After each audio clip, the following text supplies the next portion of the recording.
অনেক দিন পর কিশোরগঞ্জ শহরে ঢুকে পড়লাম। অটো দিয়ে একটি কাজের জরুরির জন্য আসলেই আমি যাচ্ছি।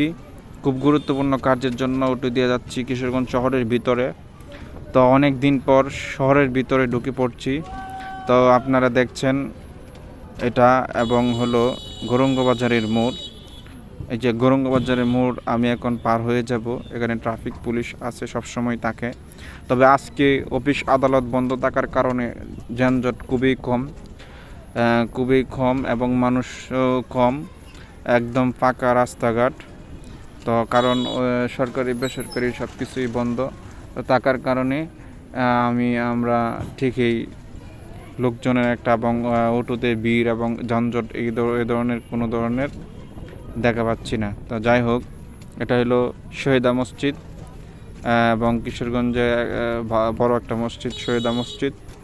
তো আপনারা দেখেন, আমি এই গাছটা সকলেই পরিচিত, এবং যারা যারা কিশোরগঞ্জ শহরে অবশ্যই আসছেন শহীদা মসজিদের দিকে এবং পুরান থানা, অবশ্যই এই গাছটা চিনবেন। এই গাছটা আসলে অনেক মানুষের ছায়া দেয় এবং আসলে এখানে মানুষের বিশ্রাম নেই। তো আপনারা যারা যারা আমার ভিডিওটা দেখছেন অবশ্যই আমার চ্যানেলটা সাবস্ক্রাইব করে পাশে থাকবেন, এবং অবশ্যই অন্যকে দেখার সুযোগ করে শেয়ার করে দিবেন। আসলে এই সকলের সাপোর্ট ছাড়া কোনো কিছু করা যায় না। যত ভিউয়ার্সরা অবশ্যই যারা যারা আমার ভিডিওটা দেখছেন অবশ্যই সকলে আমার সাপোর্ট করবেন। তো এখানে আমরা চলে এসেছি, একরামপুর চলে এসেছি। তো আপনারা দেখাবো রেল ক্রসিং দেখাবো, কিছুক্ষণের মধ্যে আমি রেল ক্রসিং দেখাবো।